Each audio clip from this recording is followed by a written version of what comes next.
Buenas noches. En este video, que es el primero de nuestro curso, vamos a tomar la parte de Kant que corresponde a esta unidad 1, y lo que aquí nos vamos a plantear es el sujeto trascendental, que después lo vamos a profundizar en la unidad del sujeto, pero fundamentalmente lo que vamos a tratar es de la estructura y la idea clave de su obra, quizás la más emblemática, que es la crítica de la razón pura.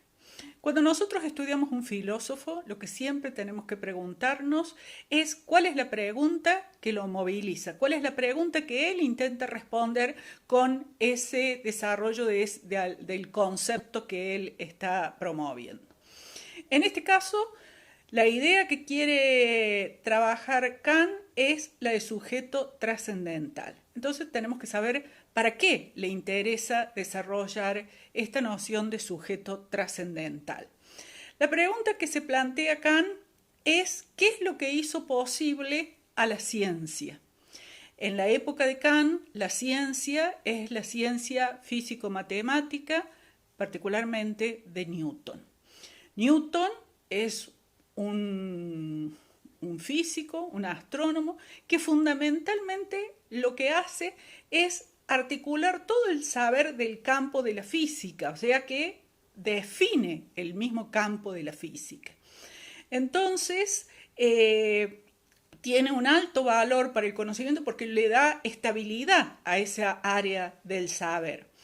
Y Kant ve en ese saber justamente un logro que comparado con la metafísica, esta segunda nunca lo tuvo, porque siempre está en disputas, en dilemas, pero la metafísica nunca logra establecerse como un saber articulado, estable, como es el caso de la física, como es algo que lo logra Newton.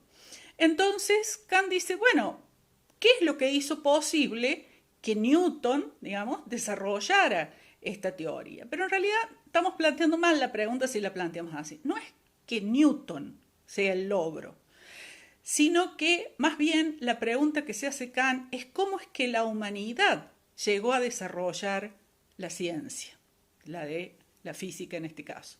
¿Cómo es que llegamos hasta aquí? Esa es la pregunta. ¿Qué es lo que hizo posible que se diera este saber, ¿sí? Este conocimiento? Entonces, aclaro, cuando Kant habla de conocimiento es conocimiento científico y concretamente el de la física matemática. Entonces, eso es lo que le pregunto. ¿Y por qué no es posible eso mismo en la metafísica? ¿Por qué la metafísica no se establece de la misma forma que la física, ¿no? Y entonces lo que él dice, bueno, la respuesta va a ser lo que hizo posible esta ciencia es el sujeto trascendental. Ese sujeto trascendental es justamente la condición de posibilidad de la ciencia físico-matemática. Y aquí tenemos que ver estos dos términos, sujeto y trascendental. Trascendental significa condición de posibilidad, es lo que hace posible, ¿sí? Entonces, trascendental tenemos que diferenciarlo claramente del término trascendente. Son dos términos opuestos, son parecidos pero son opuestos, tienen significados opuestos. Trascendente es cualquier realidad que se conciba como independiente del sujeto. En cambio, trascendental es lo que hace posible algo, ¿sí? Es una condición de posibilidad. Y acá hablamos de sujeto. Cuando hablamos de sujeto, y menos aún en Kant, debemos pensar en individuo. Sujeto e individuo son dos términos distintos, dos conceptos distintos, no son equivalentes para nada.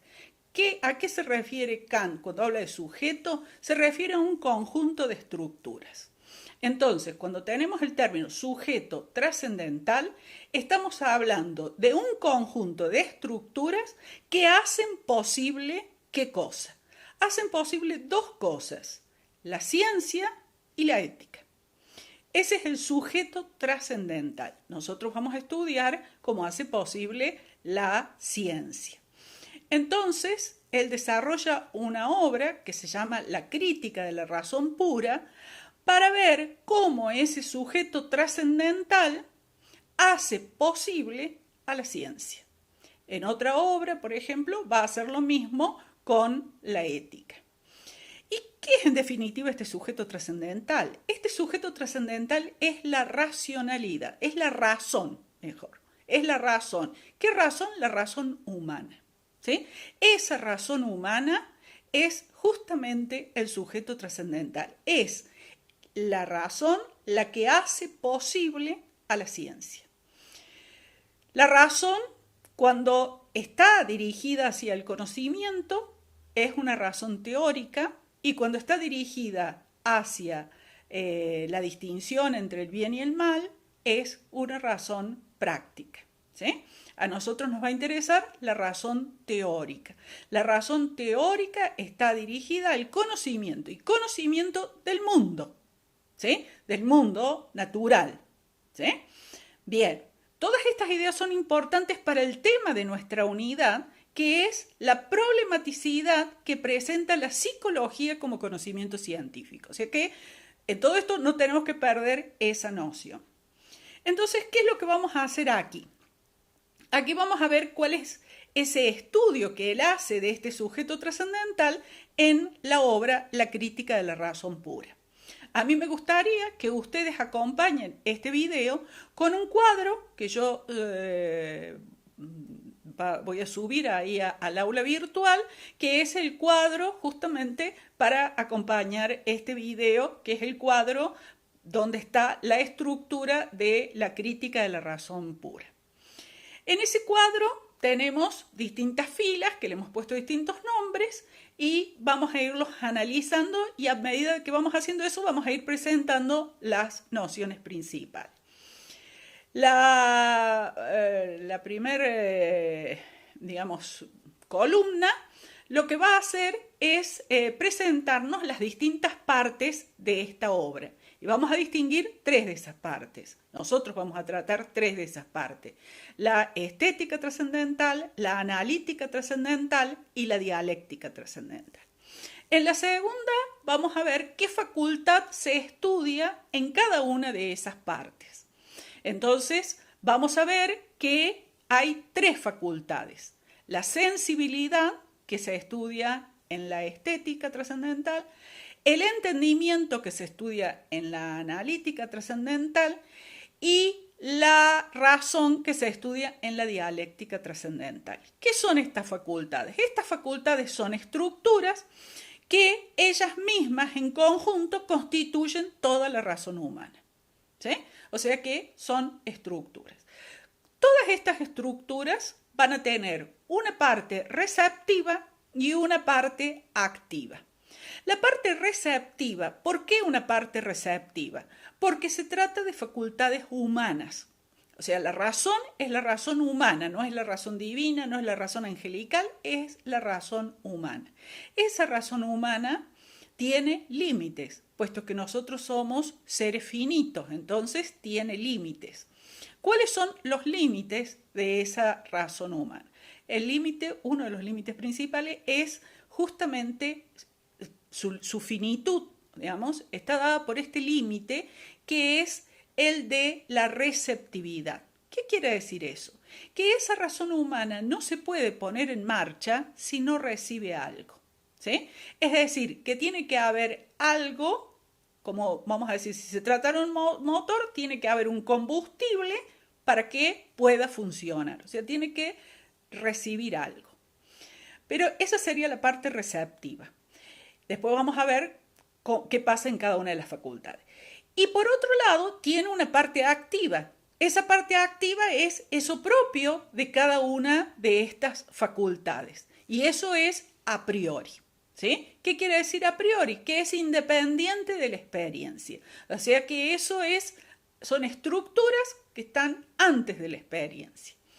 Bien, Cuando estas dos partes se unen, la parte que ha recibido, o sea, la parte receptiva, y la parte activa, o sea, la parte a priori, entonces se produce una síntesis. Ojo, aquí por síntesis no tenemos que entender nada algo así como un resumen, sino que por síntesis tenemos que entender la unión de dos elementos distintos en una nueva unidad. Eso es una síntesis, ¿sí? Entonces, cuando se unen estas dos partes, la pasiva y la activa, se produce un nuevo elemento. Y esa facultad hace posible una determinada ciencia. Esa es la estructura que vamos a ir desarrollando.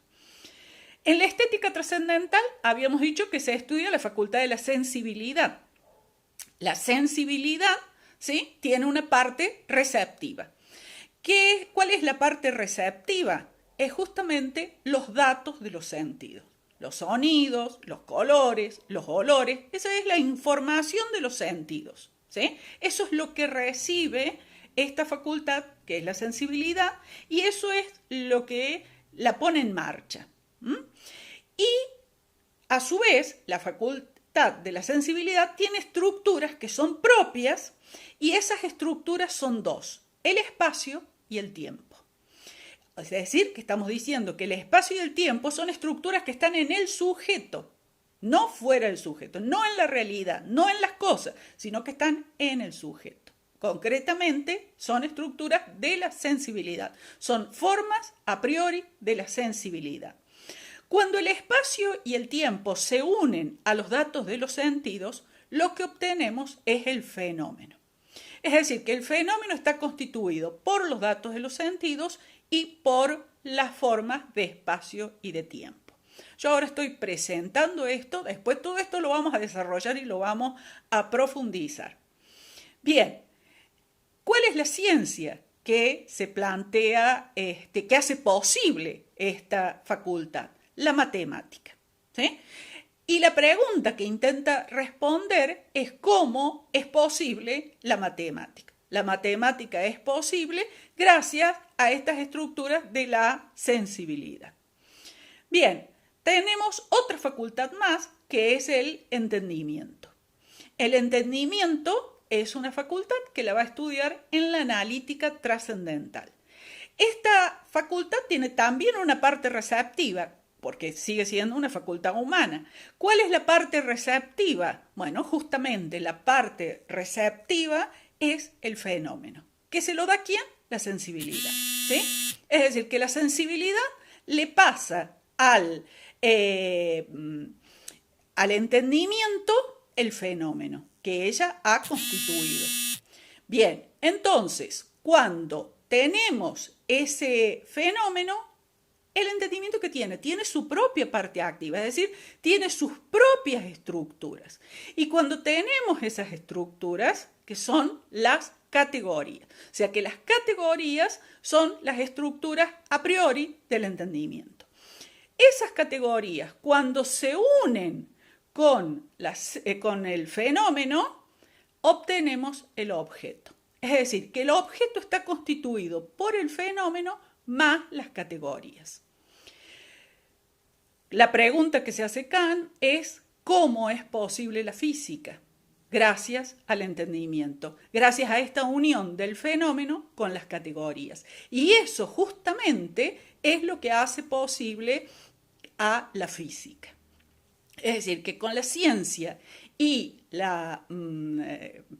con la sensibilidad y el entendimiento hacemos posible la ciencia, ¿sí? Bien, una cosita más. La sensibilidad, su función es intuir, la intuición.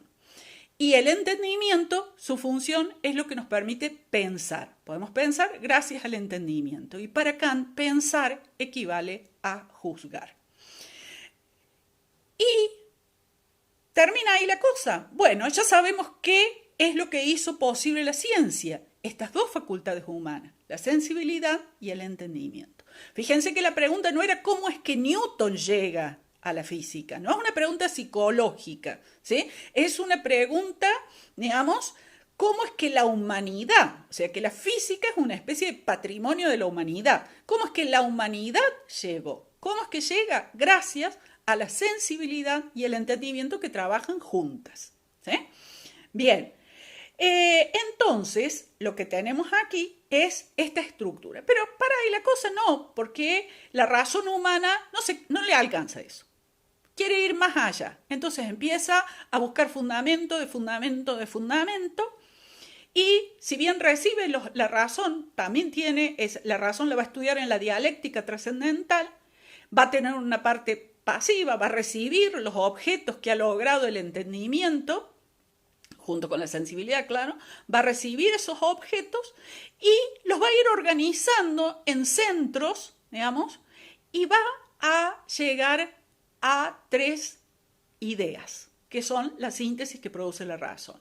Esas 3 ideas son la idea del alma o el yo, que es la que nos va a interesar a nosotros, es la idea de mundo y la idea de Dios. Pero resulta que para Kant estas 3 ideas no producen conocimiento. ¿Por qué? Porque no tienen base fenoménica. Para Kant solo puede haber conocimiento de objetos, es decir, objetos que han sido constituidos por el sujeto a partir de una base fenoménica, es decir, a partir de los fenómenos, es decir, cuando tenemos fenómenos más categorías. Entonces, allí es cuando realmente podemos hablar de conocimiento. Entonces, ¿qué pasa con estas ideas? Bueno, Kant habla aquí de una ilusión trascendental. La razón se ha perdido, se ha extraviado, ha caído en una ilusión. Entonces, cuando pasa eso, digamos, eso, ¿dónde se da? ¿Dónde se ve ese saber? Pasa en la metafísica, ¿sí? Pero la metafísica no es ciencia. Por eso la pregunta que se hace Kant aquí no es cómo es posible la metafísica, sino la pregunta ¿es posible la metafísica como un saber científico? Y la respuesta es no, porque se ha alejado demasiado del fenómeno, ¿sí? Y entonces ha caído en un engaño, se ha extraviado. Y la metafísica para Kant está constituida por 3 disciplinas, vamos a decir. La que estudia el yo o el alma, que es la psicología, la que estudia el mundo, que es la cosmología, y la que estudia a Dios, que es la teología. Estas 3 disciplinas no son ciencia, son metafísica. Por eso para Kant la psicología no es ciencia, ni puede llegarlo a ser. ¿Sí? Además se inscribe en el terreno de lo humano. El conocimiento científico para Kant solo puede ser conocimiento del mundo natural, ¿sí? Porque es un mundo estable, porque es un mundo regular, podemos tener leyes, tenemos estabilidad. En cambio, en el mundo humano, como Kant concibe al ser humano como libre, allí no podemos tener estabilidad y por lo tanto no podemos tener un conocimiento. Entonces, ese conocimiento de lo humano no es posible. En la época de Kant, la única disciplina humana que estaba desarrollada era la psicología. Por lo tanto, es a la psicología. Pero en realidad eso afecta a todas las ciencias humanas, que para Kant no son ciencia, no pueden llegar a ser ciencia. Kant solo habla de la psicología, ¿no es cierto? Pero ya le pone una especie de traba a todo conocimiento sobre lo humano. Entonces, a partir de allí es que siempre la psicología, ya hay antecedentes con Hume, siempre se encuentra en ese terreno, si es filosofía, si es ciencia natural, ¿sí? Y siempre teniendo que demostrar su cientificidad. Después vamos a ver algunas estrategias, como lo hace Freud, por ejemplo, en diálogo con Kant, ¿no? Entonces, eso es lo que tenemos que tener en claro. ¿Por qué para Kant la psicología queda fuera del conocimiento científico? Y eso es lo que vamos a ver cuando desarrollamos justamente la crítica de la razón pura. Y queda en el ámbito del engaño, de la ilusión trascendental, ¿sí? Entonces, nosotros tenemos que entender que para Kant la ciencia está constituida básicamente por juicios, ¿sí? Entonces Kant se pregunta qué tipos de juicios está constituida la ciencia. Y en la época de Kant, los lógicos habían establecido 2 tipos de juicios, los juicios analíticos y los juicios sintéticos. Los juicios analíticos se caracterizan porque la información que se da en el sujeto y en el predicado es la misma, ¿sí? Por ejemplo, si decimos el triángulo es una figura de 3 ángulos, el sujeto es el triángulo, el predicado es una figura de 3 ángulos. Entonces, si nosotros analizamos el predicado, vemos que todos sus elementos están contenidos en el sujeto. Si decimos es una figura, decimos el triángulo es una figura. De 3 ángulos está contenido en el término triángulo, o sea, en el sujeto. Por lo tanto, inclusive podemos hablar de triángulo o sustituir el triángulo por figura de 3 ángulos y no nos afectaría nada. Si nosotros tenemos un texto y ponemos en donde dice triángulo, figura de 3 ángulos, nos quedaría la misma idea. Entonces, eso es porque es un juicio analítico, ¿sí? Los juicios analíticos tienen 3 características. Son universales, o sea que eso vale para todos los triángulos. Son universales, son a priori, es decir, que su verdad no depende de la experiencia, ¿sí? Y son necesarios. Aquí hablamos de necesidad lógica, es decir, que su contrario es imposible, ¿sí? Si eso es verdad, entonces hablar que un triángulo no es una figura de 3 ángulos, eso no sería posible. Son juicios necesarios, necesidad lógica estamos hablando. A su vez, los juicios sintéticos, que era el otro grupo de juicios que reconocían los lógicos de esa época, son juicios en los que hay sí una diferencia de información entre el sujeto y predicado. Por ejemplo, yo digo, el libro es azul, bueno, el sujeto es el libro, el predicado es azul. Y azul no está contenido en el concepto de libro, por lo tanto, no coincide la información del sujeto con la información del predicado. Bueno, entonces, ¿qué características tienen? La característica que tienen los juicios sintéticos es que son contingentes, o sea, pueden ser verdaderos o falsos, no son juicios necesarios, puede ser que haya libros que sean azules, verdes, puede ser que haya, azules y eso sería verdadero, o libros que no sean azules y eso también podría ser verdadero, o sea, las dos situaciones pueden ser verdaderas. Bien, o sea, no es un juicio necesario. Y estos juicios son particulares, ¿sí? O sea, que el libro es azul no es algo que sea verdadero para todos los libros, ¿sí? Y son contingentes, dijimos. Entonces, Kant dice, ¿por cuál de estos juicios está constituida la ciencia?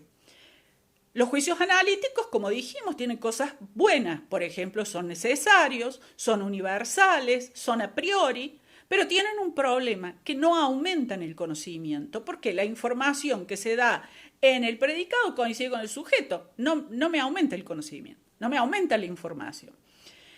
Y por su lado, los juicios sintéticos aumentan el conocimiento, pero son particulares y son contingentes. Entonces Kant dice, por ninguno de los dos.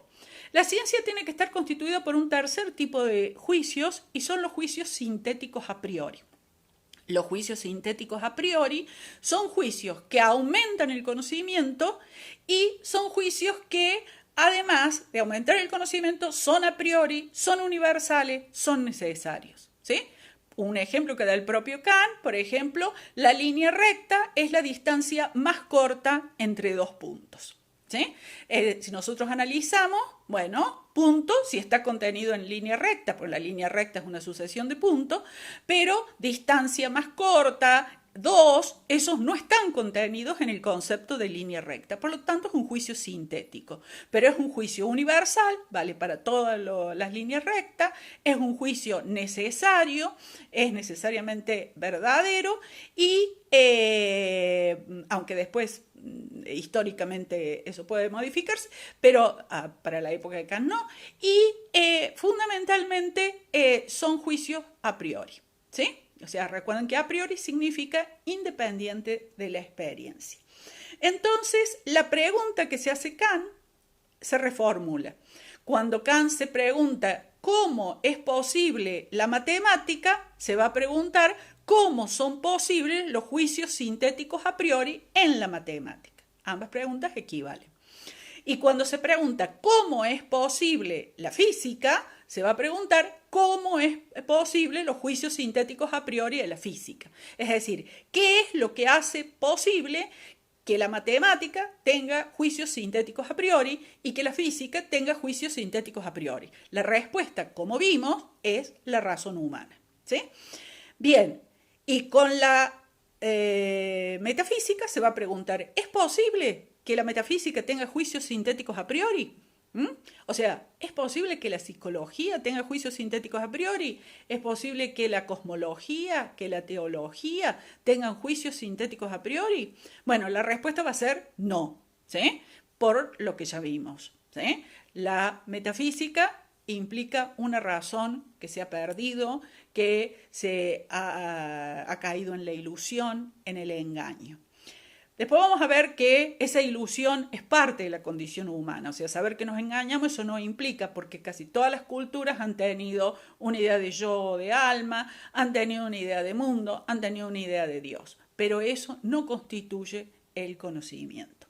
Entonces, esto es básicamente lo que está expresado ahí en la parte esta que vamos a ver en esta unidad 1 y que después vamos a seguir desarrollando y profundizando. O sea, es un poco una presentación de Kant y que es el autor con el cual vamos a dialogar constantemente, porque después vamos a ver bien qué implicancias tiene este sujeto. Yo les pido que vean este video acompañado del cuadro que también va a estar subido y lo vamos a poner debajo con el cuadro, digamos, que donde está esquematizado todo esto que yo digo.